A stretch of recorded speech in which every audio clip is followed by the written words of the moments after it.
sexy Dexter fans. I hope that you all are still sexy and still have like your faces and your bodies and souls intact after tonight's episode of Do You See What I See? My heart is beating so freaking hard. Okay, spoiler alert, I am probably also in this vlog going to talk about the preview for next week, so if you watched the episode somewhere where you can see the preview, please grab a diaper, a second one for after you finish the main episode, grab another diaper, strap that puppy on, because pants shall be shat, okay? Okay.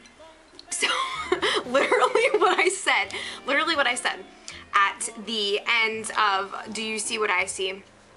I quote Deb from the second episode of the season, "I will never be okay." Like literally, I was shaking. I still am. I have by no means calmed down, and my voice is probably gonna be cracking like a prepubescent boy because the feels, they have come for me, and I am helpless to resist their sway right now, because how can you not? I also feel like that scene from The Princess Bride, where the guy has Wesley like strapped to that like death torture machine, and he's like, "I just got done sucking 1 year of your life away. How do you feel?"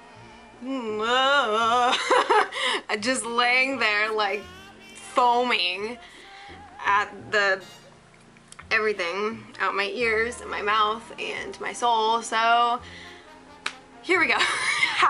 So I'm trying to put myself in the mind frame to talk about like the main episode instead of just the trailer, because what no.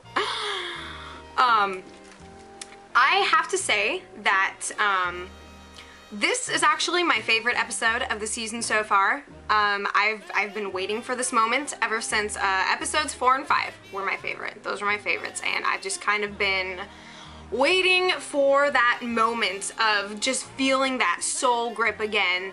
I feel it. I feel it deep within. So thank you, Dexter writers. Supposed to be getting ready for finals. Okay, I need to actually talk about the episode. I'm so sorry, I'm just blathering. Y'all hate me, I'm sure, but...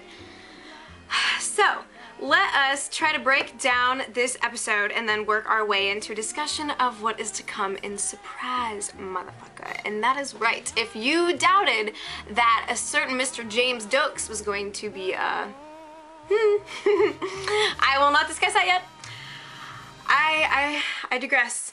So, we start off this episode, and Dexter is having a vision of himself in the future. And, you know, we can kind of tell when he's making this random kill. His hair looked incredibly gray. I saw a preview photo earlier this week, and I was just like, wow, that is a very unflattering photo of Michael C. Hall. Who would have ever thought that such a thing were possible? But he's imagining what his life might be like with Hannah now. He has moved past the dark passenger. He is looking forward to a new life, a new kind of normalcy for him, and little Harrison's all grown up and less dimply, but you know, he is envisioning what his life could be like. And then that kind of slips lucidly into the present, into this kind of, you know, as he's having this sort of little Argentina with Hannah. You know, things feel fantastic and all fuzzy and warm, and it's Christmas time, and I really like the way that Christmas music and just the theme of Christmas was worked into this episode in a way that didn't annoy me, because I've been working retail all day, so you know, the kinds of things I've been listening to this week, I'm sure, if you shop at all in the month of December. So, kudos to you guys, because the music was really well orchestrated in this episode. So, Dexter's trying to have this life, things are going okay. Of course, there is the ever relentless Deb, and she is she's working off of a hint, tip that she got from Hannah's dad before he kicked the bucket, or should I say jumped ship. She's working off of a hint that there is somebody out there who knows a certain something that could incriminate Miss Hannah McKay in a crime, make something actually stick to her slippery self. So Deb, of course, is going to follow on that lead. Dexter knows that. That's just kind of the sort of the nature of the game. And Batista is trying to dissuade her from it, but she knows what she's going after. And Hannah is stepping in, trying to diffuse the situation as Deb approaches Arlene initially. Also, on my Twitter, if you guys follow me on Twitter, I made this observation that Hannah McKay and Arlene kind of makes me think of like Poison Ivy and Harley Quinn kind of thing, you know, from like the Batman universe. I just sort of, they sort of strike me as that. They're not exactly the dynamic duo. They've kind of gone their separate ways, but they have this sort of intrinsic connection.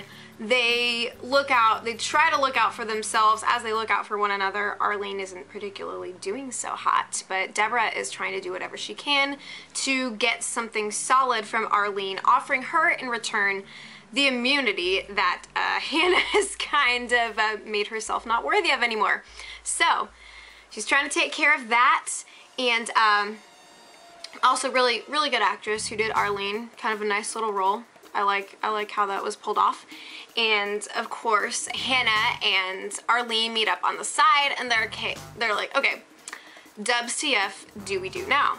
And we can tell from the way that Hannah speaks to her, it kind of makes me think of the sort of euphemistic language that Dexter used with Hannah at the end of the last episode, where he's like, you're not going to have to worry about your father again. You know, it's this whole, we've always looked out for each other.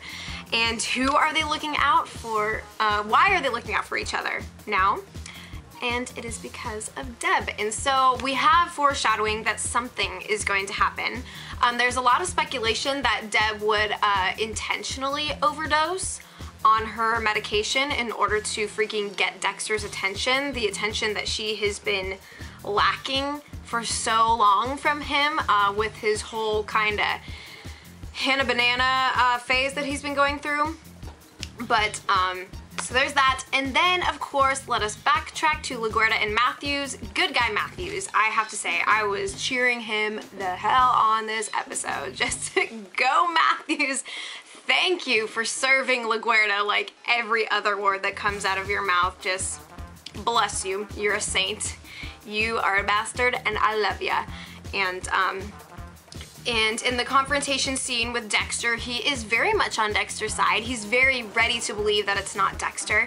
And I'm really glad that the writers portray him as such, because I think that he really did have a strong friendship with Harry. And for him to turn his back on that for LaGuerta, it just doesn't fit his character. He's done things to serve himself in the past, but framing Dexter, it goes against his kind of own integrity. And so, you know, he's very ready to believe that Dexter is by no means the kind of person to be incriminated in this. And so you know, we're kind of breathing a little sigh of relief, coming up for air in that moment where we're like, okay, so Matthews is gonna try and continue to diffuse this. But LaGuerta is sinking, well, what we would say is deeper and deeper into a delusion, when in fact she really is onto something. And we just wish that she wasn't. And so also I love the line when Matthews was like, I just think that she's had one too many mosquitoes. It's like, I think so too. I think Dexter's had one too many mosquitoes. He gets friggin' bitten by one every morning before breakfast, so so there's that. Oh man, so then the universe gives Dexter a little Christmas present, as Hannah McKay says, when he finds out that Estrada is released from prison. And only later do we find out that there was it's kind of a rush order. Oh, my jaw dropped. Several stories and pretty much into Middle Earth during that part where we know that all of a sudden things are about to get a little twisted. As we realize that Dexter is in the middle of an enormous mousetrap, that rodent being himself. So that was crazy. That was such a delightful, fantastic, gut-wrenching twist. Man, I did not see that coming. I can only hope that Estrada has made his way to some delightful little island where he can just chill and not give LaGuerta anything more than what she's already got. Man, oh my sweet baby Jesus. So watch me as I'm like ruining my hair. I don't even care. So what am I missing? Deb ends up in the hospital. We can tell during the scene when Dexter calls her and he's like, yeah, Matthews is buying what I'm selling him right now, and she's kind of like, okay, and you can just tell that something's off. It looks like she is slowly driving her way down the highway to La La Land, and I could definitely see that myself. And oh, I'm like losing my mind here. I apologize. Also, I really love that little scene where Dex and Deb are going to get pictures taken with Santa Claus. That was really cute moment. Dex and Deb, I must say, they take the best family pictures. I really like it. So for those of you anti-Debster people, I'm just saying, it's good to be able to look good in front of a camera together. I'm just saying. So there's that.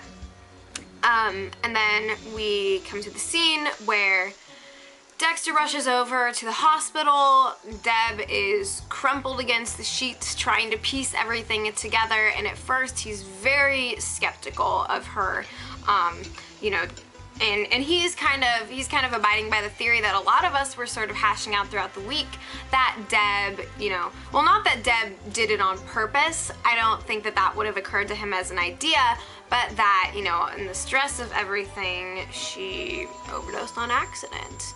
But, you know, as passionate and arduous and deep feeling a person as Deborah is, and as drawn to extremes as she is, it is hard for me to think that she might have done that, you know.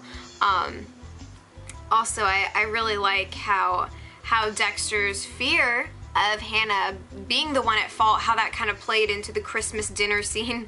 Having seen the photos of that, I was just like, this looks so freaking idealistic. Like, I really can't believe that, you know, the writers are continuing to have us believe that Hannah is only a good thing for Dexter. And I'm not saying that I hate Hannah. What I am saying is that it just doesn't make sense that things are going so hunky-dory between them. You know, she's not exactly a Lila kind of figure. She's more of a Trinity type who just kind of switches at the last moment. Everything just crumbles, and just as Trinity crossed Dexter in that he got to Rita before Dexter could do anything about it, Hannah got to Deb and dissolved her pills into the water, which Deb was able to salvage from Deborah's car, and he found that lovely little blonde hair in Deborah's bathroom. I'm just saying, Hannah, you should wear a hairnet next time. If you're so good at what you do, you know, people in food service do it. Didn't see why you shouldn't. But, so that was, oh man, that was just wild, that scene that Dexter and Hannah shared after their delightful little Christmas dinner, trying to figure everything out. Just a beautiful performance on Michael's part as he's working his way through every possible emotion. Things are going from this beautiful romantic togetherness to just they're completely polarized as soon as Dexter's like, look, does this whole situation of Deb passing out sound vaguely familiar to you, my dear? And just the way that he physically and verbally reacted in saying that if anything happens to Deb, I will know that it's you. And I'm just like, praise the Lord, writers. I've been waiting for a moment where Dexter finally realizes that he can't keep these two parts of his life. He can't hold the reins to both of these different forces. He can't have it all. He can't rely on that Argentina that he's starting to build. It simply can't happen. It's not in the cards for him, not with Hannah. And so that was just, it was a truly painful scene, but painful in the best way, because I've been waiting for Dexter to realize this, to realize that he can't have this perfect future. He is a figure of Shakespeareanly tragic proportions. It's not even a word, but this future that he is seeking to build is on the sinking sand. And just as Deb will never relent, neither will Hannah. And he makes his choice. That closing scene was just so perfect. Just as they're panning around that last sort of Judas-like betrayal kiss that Dexter and Hannah share, and he just says, "I'm sorry." They make the arrest. And, that was a poignant moment. Let me backtrack to the scene where Dexter is about to finally snip the last life of the group of men that ruined his, that completely irrevocably changed him through what they did. You know, he's about to have this satisfying moment. We see Dexter in control. We see him ready to close the book.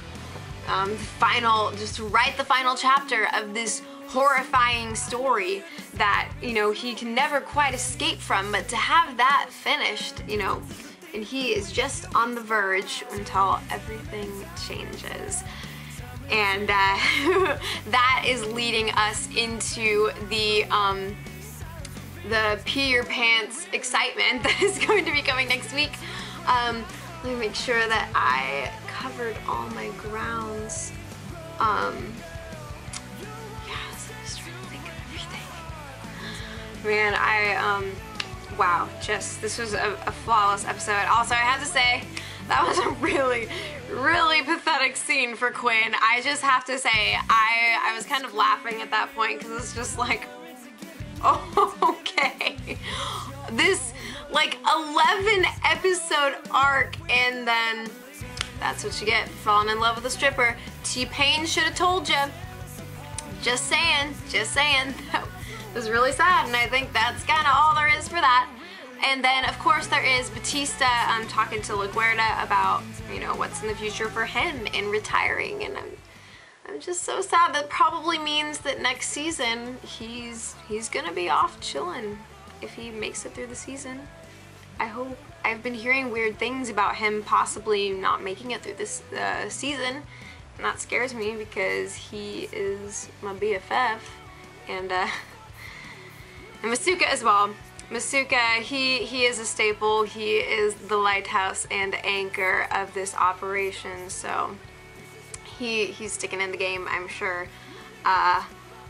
Man, how is Dex gonna work his way out of this one? He left an entire kill room for LaGuerta. I don't know that Matthews is going to be playing any further part of this particular game, but things are about to change. We are about to get a little taste of season 2 times 1,000 here, okay? Man, so what did you guys think of this episode? If I missed anything, please let me know in the comments. We will chat it up. What was particularly striking to you? Just, this was such a cathartic episode for me, as anxiety-inducing as it was, and as I was like slowly curling up into a little ball and just like rocking back and forth progressively throughout the episode. Nonetheless, it was just the energy was constant for me, and it was just, I loved it. I loved it personally, and I think it was a fantastic setup for what is to come. So my main man is making a return with a very full mustache, by the way. James Stokes. James Stokes, ladies and gentlemen. Is it fact or is it fiction? What we do know is that evidently he will be making an appearance. Did he somehow miraculously come back from the dead? What exactly are we dealing with here? Are we dealing with kind of like a sort of Harry figure? Is he kind of going to act as the Harry of LaGuardia's mind as she is pursuing some very viable stuff here she's got on Dexter, or did he somehow survive? No comment, no comment. You know, as people are saying, you know, it seems like it'd be perfectly ridiculous if he survived, but I wouldn't mind. Like, there's a lot of impossible aspects to this show as it is, so I wouldn't particularly mind. So I actually had a prediction that Hannah was going to end up in prison, and that is exactly what happened, because I don't think that she is not going to survive the season. So she's kind of in this holding tank, but it looks like she is still going to be a figure in what's to come. Dexter is still going to be indulging this attraction with her on some level as all things hit the fan and splatter on. What do you guys think is going to happen with Hannah? What kind of figure, if she survives, what kind of force is she going to pose for the next season? What are things going to look like for Dexter and Deborah? Yet again, Dexter has made the ultimate sacrifice for her. And, you know, just as he did in season 1, putting down his own brother. You know, just the whole emotional chemistry is very different in this episode regarding Dexter and Deborah. There's more of a sobriety instead of a running to, instead of an embrace and a gratitude, because the nature of everything has changed on a chemical level. And so as much as I wanted them to just like have a little hug or something, it's just, they're not at that point yet, and I shall wait. I shall hug myself until then. But yeah, man. Also, I'm wondering just how many dream images we saw in that preview for next week. I really don't know what to believe is actually going to unfold. I am going to reserve my predictions until later in the week as I'm bracing myself for the finale. So do talk to me in the comments. We'll talk about other things that I neglected to speak about. And yeah, that was a tall order, and I am all amped up on caffeine and Dexter and so nervous. Does Dexter actually get arrested, or what? What can we believe? Just so you guys know, with my final vlog for the Dexter season 7 season, I have some interesting stuff planned, so stay tuned for that. It's gonna be a fun and special vlog, and I will continue to be doing vlogs. I will be doing a full season 7 wrap-up the week following, so little Christmas present from me to you. Quick little public service announcement. If you guys don't follow my Facebook, Twitter, or Tumblr pages, I would encourage you to do so. I invite the stalkage. It's good with me. Tweet me, I tweet back. Let's talk Dex. Let us talk about all of this insanity together. So links are in the description as always. Feel free to check those out, because I tweet a lot and I have a lot of midweek epiphanies that don't quite make it into the vlog. So what can we expect? What can we expect? I don't know if I'm going to be alive next week. I keep saying this, but my heart can only take so much more of this life-zappingly thrilling experience. So, where are we going? Where are we going, ladies and gents? Just where are we gonna pick up in season 8? And Jennifer Carpenter herself said that the season finale is extremely satisfying, and that it will knock your socks off, and if you try and put them back on, it'll just knock them off again. That is what she said in an interview. So, what kind of choices are we going to see him make? I'm asking so many questions because I don't know. That's what I love about the season. I feel like this finale is going to be even more explosive than the last. Kiss goodbye, even your more violent reactions to the end of season 6, because this is going to take the cake. So, I am rambling ever on, and if I forgot anything, do let me know in the comments. Thank you so much for watching, for all of your support. Like, favorite, subscribe, all that jazz. Music is still coming, so thank you so much for your patience. I'm on the edge of finals week, so here we go. If I forget anything, I might even post another midweek vlog, just hashing stuff out, okay? So, freak out with me. I need company. I am sad and alone and drowning in my emotions. So thanks so much for watching, and I'll be back, providing that I don't get completely and utterly destroyed. So thanks for watching, and brace yourselves, because we are in for some surprises.